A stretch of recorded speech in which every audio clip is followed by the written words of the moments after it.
Welcome everyone, join us today as we delve into the life and legacy of Clifford T. Ward, the British singer-songwriter who captivated hearts with his poetic lyrics and gentle melodies. So let's dive in. Clifford Thomas Ward, born the 10th of February 1944 in Tenbury Wells, Worcestershire, in England. He was zodiac sign Aquarius. Clifford T. Ward was born as the fifth child to Kathleen and Frank Ward, a carpet factory worker, with roots in Irish music hall performers through his grandparents. Growing up with an older sister and three older brothers, Clifford and his siblings helped support the family by picking fruit at a nearby farm. Clifford attended Stourport Secondary Modern School and later King Charles Grammar School in Kidderminster, where he briefly sang in the choir. It was during his school years that he met his future wife, Pat. After finishing school in 1962, Clifford supported himself with clerical jobs and formed a beat band, CliffordTWard and the Cruisers. The band, featuring Clifford on vocals, Graham Drew on lead guitar, Rodney Simmons on rhythm guitar, Trevor Jones on bass, and Roger Bowen on drums, won the 1963 Midland Band of the Year contest in Birmingham. They gained popularity both locally and at American Army bases in France, where Clifford wrote "Home Thoughts from Abroad," a song that would later feature on his second solo album and as the B-side of his hit, Gaye. In the mid-1960s, after several lineup changes, the band rebranded as Martin Rayner and the Secrets, with Clifford adopting the persona of the fictional Martin Rayner. The alias was soon dropped, and the group continued performing as Rayner's Secrets and later Simon's Secrets, touring across Britain and France with modest success. During this time, they recorded a track for EMI in 1965 and several more for CBS, with Clifford writing 10 of the songs himself. Despite their efforts, the recordings failed to gain significant attention. Despite steady work in France and Germany, the group eventually disbanded. Clifford found touring a strain on his family and creatively frustrating. The long tiring stretches away from home led to his dislike of concert tours, causing him to avoid live promotion of his solo work later in the 70s. Some believe this hindered his ability to build on his chart success. Several songs from his first four albums, like Home Thoughts from Abroad and A Day to Myself, were written during reflective moments while passing time in Europe. Shortly after The Secret split up, Clifford signed a publishing contract with Immediate Records, after he submitted tapes to Jimmy Page, who was then working with them. Page showed enthusiasm and assisted him during sessions at IBC Studios. However, after Page left to join the Yardbirds, the record label went into liquidation. Clifford received a £15 check signed by Andrew Oldham, which he kept as a memento. In 1967, after spending several weeks on unemployment benefits, Clifford decided it was time to pursue a stable career. He enrolled in a 3-year teaching program at Worcester Teacher Training College and went on to teach English and drama at North Bromsgrove High School. Among his students were future celebrities like Trudy Styler, who would later marry Sting, and Carl Hyde, lead singer of Underworld. The children featured singing on some of Ward's early albums were pupils from North Bromsgrove High School. Encouraged by Ken Wright, former drummer of The Secrets and collaborator on his solo work, Clifford booked studio time in Birmingham at £4 an hour. He recorded his material and sent the results to John Peel. Peel was impressed and signed Clifford to his Dandelion label, where Clifford took the opportunity to produce, arrange, and record the entire project within 5 days. Clifford's debut album, Singer-Songwriter, was released on the Dandelion label in autumn 1972.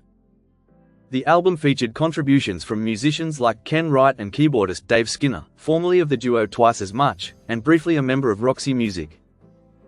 The album showcased Clifford's diverse influences, from literature, as seen in A Dream, to social issues like Northern Ireland's conflict in Leader. 2 singles were released from the album, Carrie, based on Theodore Dreiser's novel Sister Carrie, and Coathanger, a whimsical track with inventive lyrics and a unique cello arrangement. Coathanger received some airplay on Radio 1, bringing it close to charting. By the end of 1972, Dandelion Records faced closure. Fortunately, Clive Selwood, the label's head, worked to place its artists with other record companies. Tony Stratton Smith of Charisma Records took interest in Clifford after reviewing several albums and signed him. Clifford modestly suggested Tony should have chosen another band, Medicine Head, but Tony persisted, believing in his talent. Clifford immediately began work on his next album, Home Thoughts, putting greater focus on production to refine his sound. Clifford's first single, Gaye, a heartfelt song about a girl he had an affair with in France who later tragically took her own life, became a top 10 hit in July. His follow-up, Home Thoughts from Abroad, written in a conversational style and inspired by Browning's poem And a Trip Abroad, expressed his longing for home with intimate relatable details. Wherewithal, the next single, featured a catchy upbeat hook, while the Dubious Circus Company combined a marching band and sound effects, yet still charmed listeners. Clifford's love songs carried emotional depth, but with a rare, delicate beauty that set him apart from his contemporaries.